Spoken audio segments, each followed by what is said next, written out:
안녕하십니까. 이것이 신앙고백이다. 시리즈 7권 중 두 번째 책이죠. 돌토레이터 법규 1장 사망 두 번째 시간입니다.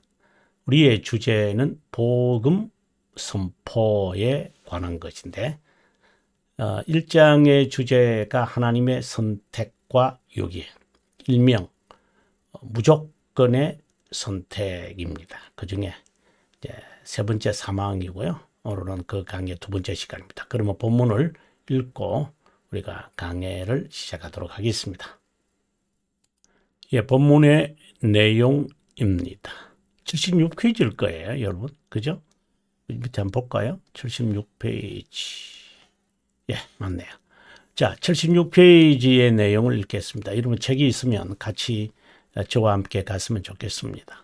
하나님은 그들이 믿게 하려고 그들이 무슨 자들이죠? 선택된 자죠.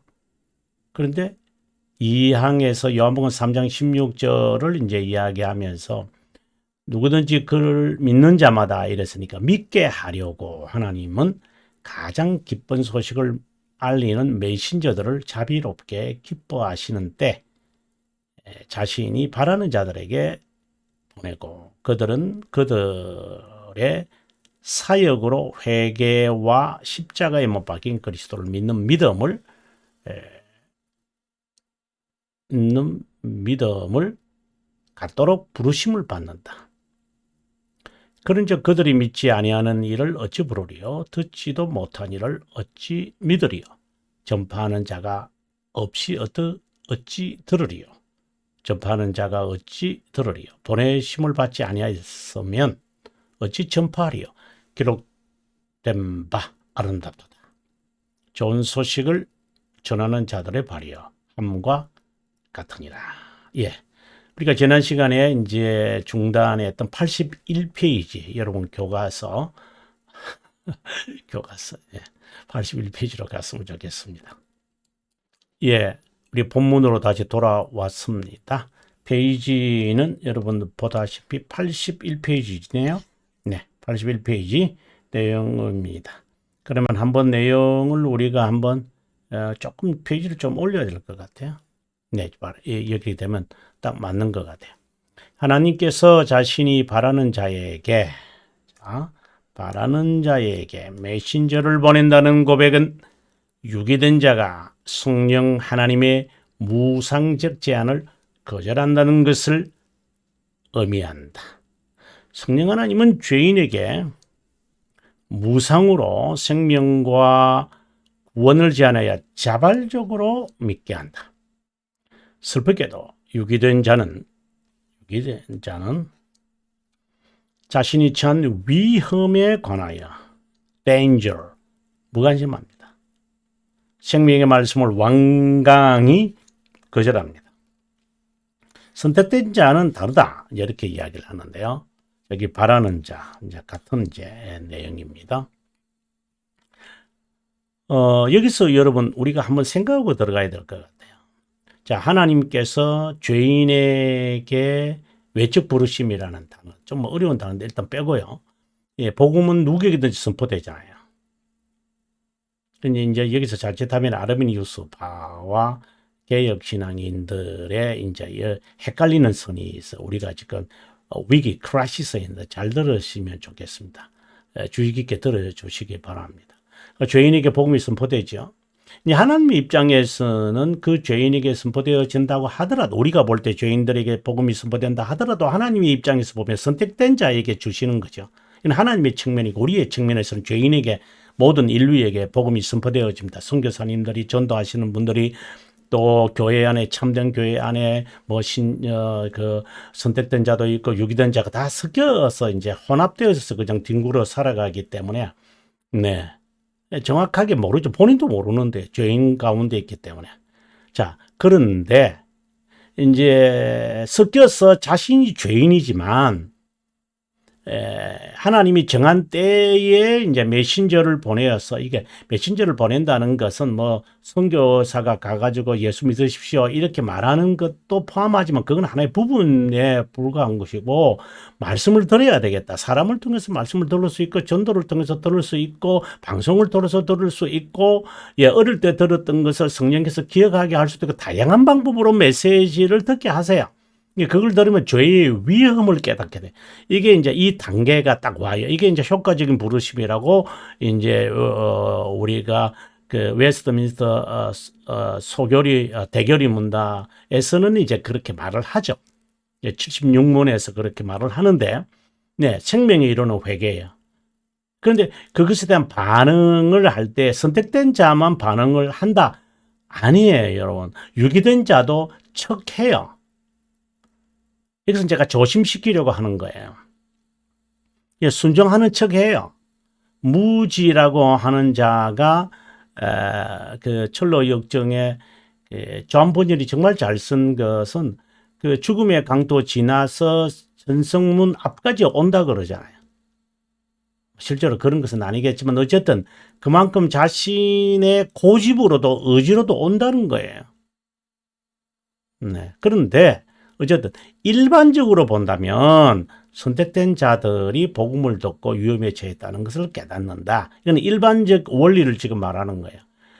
이 유기된 자도 깨닫는 척하지요. 네, 이제 그런 차이는 있겠지만 그건 우리가 파악하지 못하죠. 그냥 깨닫는 것, 순종하는 척하든지 어쨌든 순종하니까 우리는 그것이 선택된 자라고 보고 중생된 자라고 보고 중생의 경험을 한 자라고 보고 회심한 자라고 생각을 하고 직분도 맡기고 또 사역도 하게끔 하고 이런 거죠. 그리고 본인도 본인을 속이고 우리가 모르니까 속고 본인은 의도적으로 속이고 뭐 다양한 것이 이제 여기에 섞여서 이제 엮어져 있다고 봅니다. 아무튼 이 단계는 가요. 무엇인가? 위험이에요. 이거예요. 이거는 자신에게 진실한 자는 알 거예요. 위험이다. 더 이상 노모 더 이상 하면 안 된다. 추악하다. 그래서 이게 이제 그 겸손과 이제 관련되어지는 모습으로 잘 나타나죠. 자, 이것은 생명의 이론의 회개다. 제가 이 말을 제가 하고 싶은 겁니다. 생명이 이르는 회개라는 게 뭐냐? 대교리 문답 76문에 나오고 136문에도 이제 나오는데요. 이전의 자신이 아닌 다른 자이기를 정말로 원한다. 다른 자. 자기 자신이 싫어요. 아니, 이거는 무슨, 염세주의자인가? 우울증에 빠진 사람. 그하고 좀 유사한 그런 정세가 있어요. 없는 게 아니에요, 여러분. 그 다음에요. 자신에게서 떠나고 싶어 한다. 이것이 진정한 회개, 참된 회개이다. 예. 다른 자이기를 정말 원하고 떠나고 싶어 한다. 예. 두 번째, 한숨을 쉬며 육체의 죽음으로부터 구조되기를 간절히 바란다. 구조. 세 번째, 하나님의 자비함을 이해하고 순종하게 한다. 자, 이 단계로 가야 돼요, 여러분. 이렇게. 생명에 이르는 회개가 있으니까 그 다음 단계는 참된 회개다. 그런 것은 아니에요. 같이 섞여 있어요. 단 생명에 이르는 회개는 무엇과 관련이 있다? 바로 회심과 관련이 있고 재버전으로 하면은 중생의 경험을 하는 거다. 이렇게 보는 거죠. 그런데 참된 회개는 아시죠, 여러분? 견인과 관련이 있는 거예요. 내가 생명이 이런 게 회개를 하니까 그때 내가 중생이 나에게 일어났구나. 예, 중생이 일어난 거 맞죠? 경험한 거니까. 자, 그 다음에 계속해서 봅니다. 메신저 목회자는 또는 복음 전도자가 선포하는 것은 생명에 이르는 회개에 관한 교리, 그리스도에 관한 믿음의 교리다. 이 교리를 들었다면 선택된 자는 자신의 죄들을 회개하게 위해 다른 자를 찾지 않고 중보자를 찾는다. 알고 싶어해요. 궁금하다는 말은 좀 부족한 단어 같죠. 예, 들으려고 그러고 읽으려고 그러고 배우려고 그러고 공부하려고 하고 연구하려고 해요. 자, 이러한 그 학습의 과정을 그는 밟게 되죠. 궁금하잖아요. 궁금하다. 계속해서 제가 궁금이라는 단어를 쓰는데 알고 싶어 하잖아요. 목마른 사슴과 같은 거예요. 중보자는 타락한 인류에게 내린 정의를 만족하는 분이다. 하나님은 이 중보자를 통해 자신의 자비함을 드러낸다. 욥은 중보자를 찾기까지 엄청난 심적, 육체적 고통과 친구들의 유혹에 시달렸다. 회개나 수용은 실제적이지 추상적이지 않다. 그래서 저는 개인적으로는 훈련이라는 단어를 참 좋아합니다. 실제적이기 때문입니다. 좀 넘어가도록 하겠습니다. 이제 82페이지 마무리인데요. 하나님께서 자비롭게 기뻐하시는 데 메신저를 보는, 이게 하나님의 정한 때가 있다. 이거는 시간에서 이제 하나님의 영원한 작정, 구원의 진리가 이제 시간 속에 개인에게 적용하는 거거든요. 뭐 홀세일로 드러나는 게 아니라 개인에게 이제 드러나게 하시는 겁니다. 자비함은 순전한 선하심에 관한 하나님의 불변한 방침, 인간의 행위와는 무관하게 주 예수 그리스도 안에서 우리를 선택한다는 의미를 담고 있다. 누구든지. 이거는 여러분 참고하셔야 되죠. 누구든 하나님의 영원한 자비함에 관한 지식 없이는 구원의 진리를 이해하기란 불가능하다. 저는 특별히 이 단어를 매우 중요하게 저는 봅니다. 누구든 하나님의 영원한 자비에 관한 지식 없이는 구원의 진리를 이해하기는 어렵다. 전자가 곧 후자이다. 제2 원인 중 첫 번째 요인이 그리스도의 구속 사역이나 두 번째 제2 원인 중에 두 번째 요인인 믿음을 강조한다면 복음적 메시지를 전하고 있는 거짓된 자일 가능성이 있다. 복음의 메시지 뭐 차이가 없는 것처럼 이렇게 제가 말하지는 않습니다. 이벤젤리컬 메시지 이것과 그 다음에 저는 다르게 제가 이야기합니다. 복음의 진리가 있다.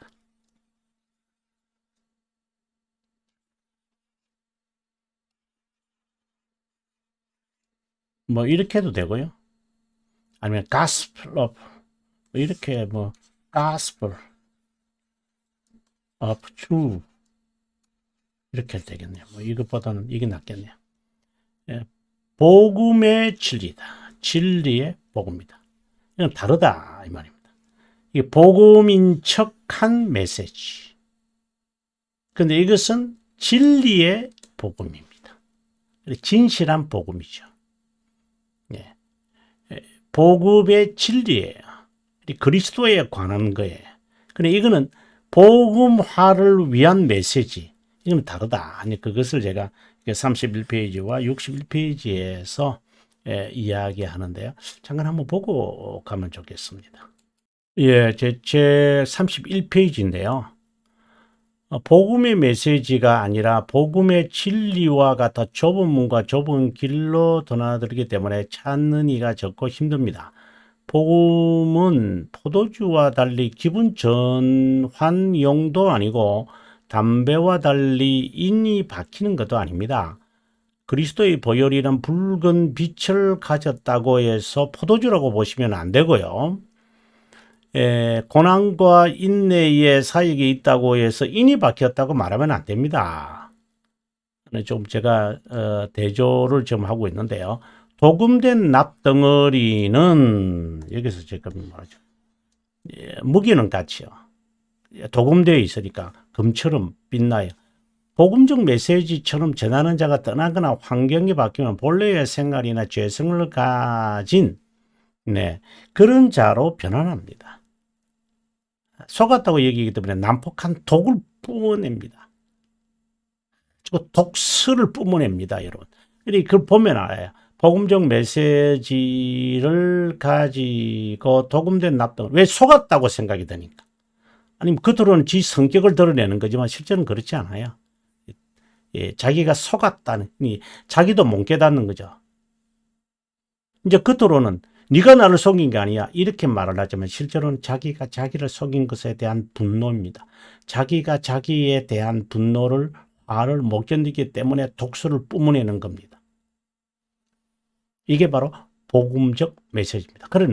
그러나 정금과 같은 복음의 진리를 듣는 사람은 그렇지 않습니다.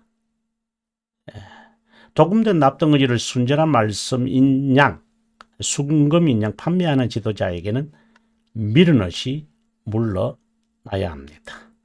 61페이지인데요. 저는 이 사건을 뭐라고 말하느냐 하면은 로마 카톨릭이 당시에 로마 카톨릭이었잖아요. 종교개혁 때 종교개혁자들이 다 로마 카톨릭이었어요. 자기가 하나님의 신자라고 생각했어요. 그런데 복음의 진리를 깨달은 다음에는 내가 착각하고 있었구나. 내가 정정된 척하고 있었네. 그래서 생명을 내걸고 그분에 대하여 알고자 어떻게 본다면은 극단적인 표현은 미친 듯이 그분에 대하여 진리에 대하여 알고자 했죠.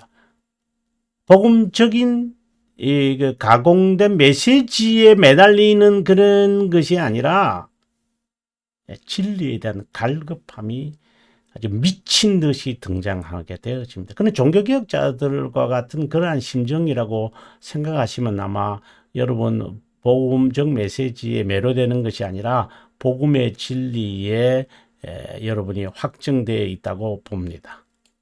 예, 다시 본문으로 돌아왔습니다. 제가 지금 여기서 지금 이야기하고 싶은 게 바로 이것이었습니다. 이 설명을 제대로 소화해야지 그렇지 않으면 성급하게 이 문장을 오해하기가 쉽다. 그분의 속죄사역은 하나님의 자비함에 종속되어 있다. 매우 중요한 이야기를 제가 여러분들에게 하는 중입니다. 하나님의 구속사역을 다른 말로 한다면 이것은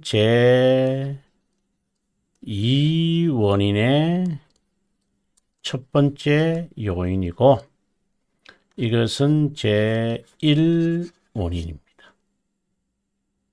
이것은 영혼에 있고 이것은 시간에 있는 겁니다. 여러분 꼭 참고하셔야 됩니다. 놓치지 말아야 합니다, 여러분. 저는 사실상 이것을 깨달았을 때 제가 전율이 왔습니다. 근데 한 번, 두 번, 뭐 다섯 번 이래 읽을 때는 여섯 번 읽을 때는 이게 보이지 않았습니다. 죄송한 이야기입니다. 제가 말하는 것은 기독교 강요입니다. 자, 이 명제는 하나님의 자비함, 즉 영원히 우선순위고 속죄사역이 그것에서 나온 것이므로 정확하게 그 진리를 이해하려면 자비함에서 시작해야 한다는 것이다. 달리 말하면 자비함이 속죄사역을 포함한다는 것이다. 요한복음 3장 16절의 제1원인과 제2원인을 기억하면 좋다. 제가 1장 2항에서 아주 중요하게 4번에 걸쳐서 여러분에게 설명해 드렸다고 봅니다. 이 의미는 그리스도를 말미암아 그분의 중보사역으로 하나님의 자비함, 즉 삼일체 하나님의 사랑을 인식하는 것이다. 이것은 예정을 전제하고 있음을 의미한다. 예정의 언급 없이 속죄나 구원에 관해 논한다는 것은 얼마나 부족하고 잘못된 선포인지 알아야 한다. 개혁신앙이 아닐 수 있다. 네. 자, 봅니다. 하나님이 기뻐하시는 때에 메신저를 선택된 자에게 보낸다. 자신의 사람으로 보낸다 이 말이죠. 영혼에서 정한 것이다. 지정한 때다 이 말이거든요. 하나님은 구속의 수단까지도 하나님이 정했다. 여러분 아주 중요한 이야기를 지금 하고 있습니다. 하나님은 수단까지도 정하셨어요. 그래서 자비롭게 기뻐하시는 때에라는 문구는 영원에서 정한 때를 의미한다. 더욱 기뻐하시는 때라는 것은 하나님의 선한 기쁨을 말한다. 그 의미는 인간의 상상의 자물쇠를 채운다라는 뜻이다. 하나님이 왜 우리를 선택하셨어요? 선한 기쁨입니다. 이 말은 인간의 상상력의 자물쇠를 채워라 이 말입니다. 이런 문구가 나오면은 He is pleased 이런 단어가 나오면 우리가 영어에서 잘 나타납니다만은 그러면 그때마다 선한 기쁨이라는 단어를 떠올려야 한다라고 되어 있습니다. 그 실제적인 것을 이렇게 제가 제시했습니다. 인간이 어떤 조건 행위를 보지 않은 선택의 유일한 근거가 뭐다? 선한 기쁨이다. 그것은 인간의 상상력에 자물쇠를 채워라 이 말입니다. 이단자 아르미니우스파는 이 선한 기쁨으로 영혼에서 선택된 것을 부인합니다.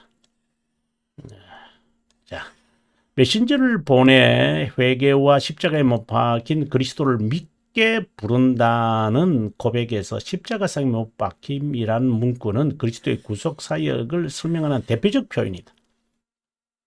특별히 삼중직 가운데 제사장 직무와 순종을 지칭한다. 여러분 보통 소시안 보통 그랬거든요. 저는 소찐이주의다 이렇게 저는 말합니다만은 소찐이주의다 이렇게 이거는 이제 이탈리아 언어고요. 그들은 제사장직을 부인해요. 대표적인 게 소시누스주의라는 것은 반삼일체론자예요. 그래서 이들은 죄에 대해서 구속에 대해서 관심이 없어요. 이것에 대해서 부인하니까요. 그러니까 20세기가 아니라 17세기의 사두개파. 그러면 지금 20세기, 21세기의 사두개파는 바로 자유신학자들이죠. 자유신앙을 가지고 또 다른 말로 한다면 죄에 대해서 도덕적인 죄를 말하는 게 아니고요.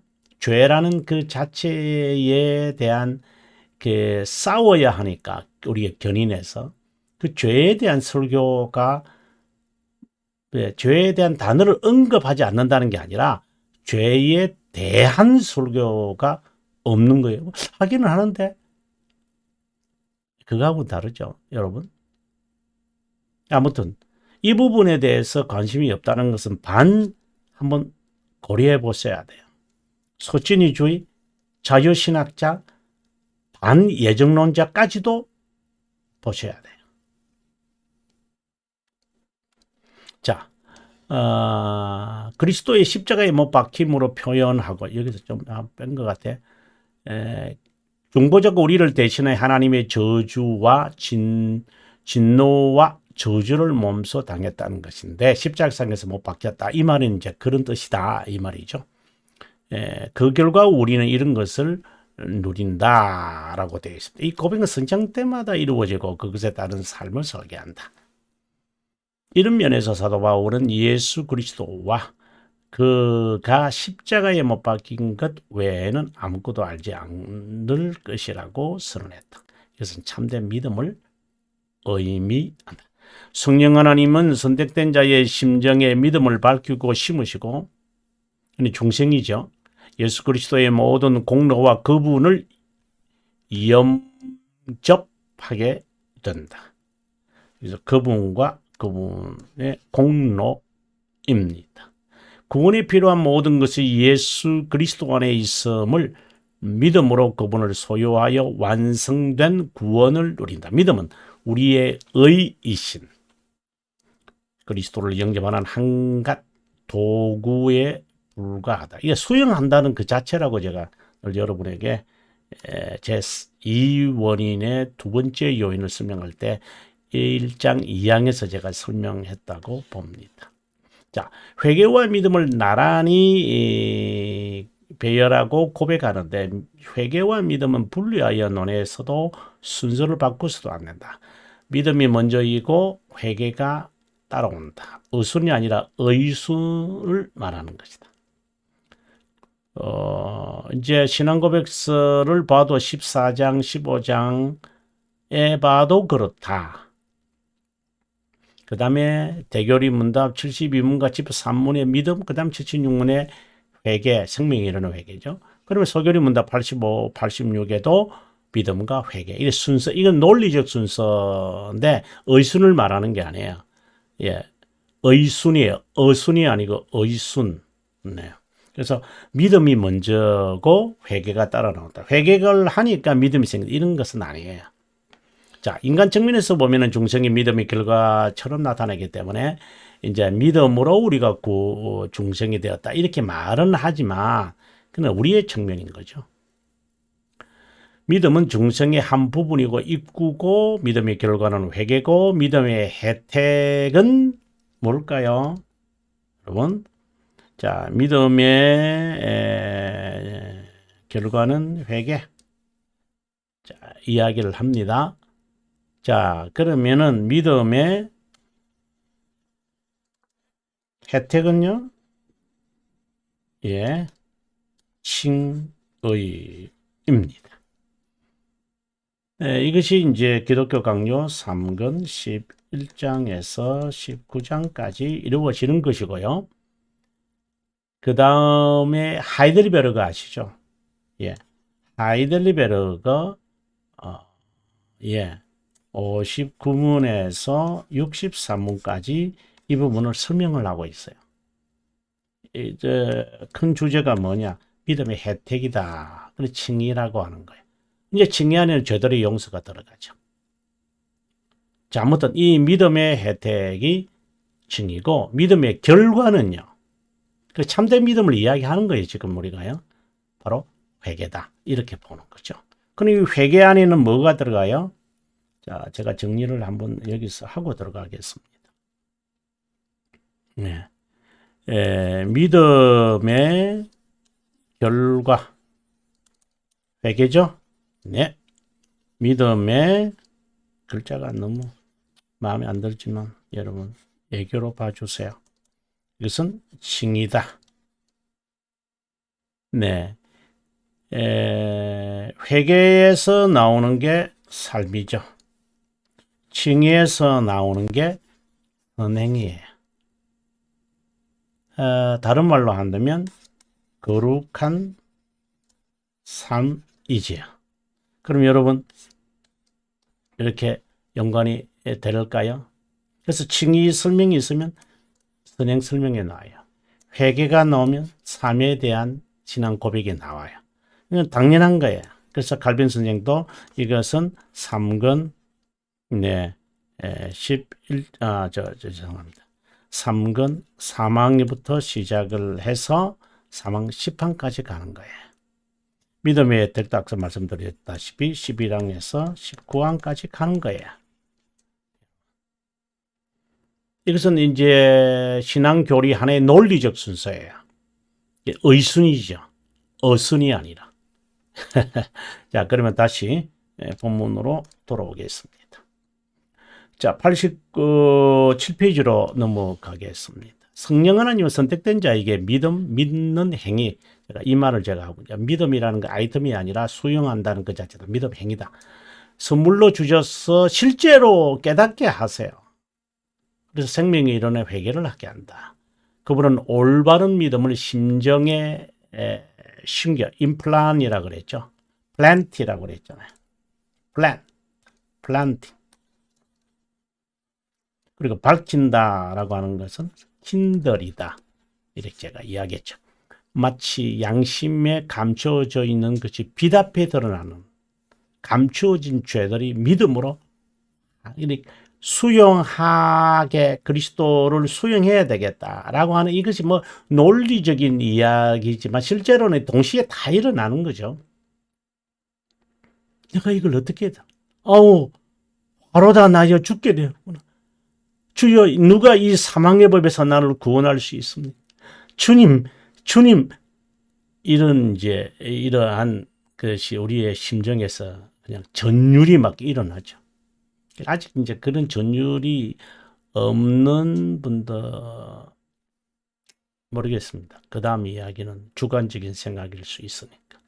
통렬한 회개와 비통한 통곡과 처절한 애통이, 이런 경험이 바로 중생의 순간이라고 이것은 아니다. 중생의 경험이다. 회심이다. 이 말을 제가 하고 싶은 것입니다. 그 다음에 살고자 하는 열정이 따로 나온다. 아까 그랬잖아요. 회개의 결과가, 믿음의 결과가 회개면 삶이요. 저희들의 용서라고 하는 의미의 믿음의 혜택인 징의가 있다면 선행, 행위, 이 자연스러운 이야기예요. 이것을 가리켜서 경건한 슬픔. 이런 의미에서 메신저의 사역은 참 중요하다. 메신저의 복음 선포로 죄들의 용서가 제한되고, 이 복음이죠. 복음이 진리죠. 이것을 수용한다. 과거의 삶을 정화하면서 바른 길을 살아야 되겠다.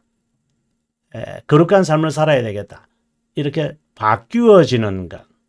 그리스도를 수용하는 행위 또는 믿음을, 이것은 하나님께로 받았구나. 이 선물로 받았다니 말은 하나님께로 받았구나. 이 말을 하게 되어지는 겁니다. 그 다음에 순전한 복음은 그리스도에 관한 지식이다. 이 지식은 참된 회개를 경험한다. 참된 회심을 경험한다. 중생이죠. 효과적 부르심을 일으킨다. 이 지식을 소유하는 것은 참된 믿음과 확신을 갖는 것이다. 참된 믿음에 관해서는 이어지는 법규 항목 사항에서 사항을 잠깐 한번 볼까요? 여러분, 다음 시간인데요. 89페이지입니다. 여러분, 복음의 메신저를 선포되어지면 반응이 두 가지로 나타난다. 이 말을 지금 하고 있습니다. 예, 시청해 주셔서 감사하고요. 복습, 예습 잊지 마십시오. 네, 남은 시간 평안한 시간 되기를 바라고요. 다음 시간에 뵙겠습니다.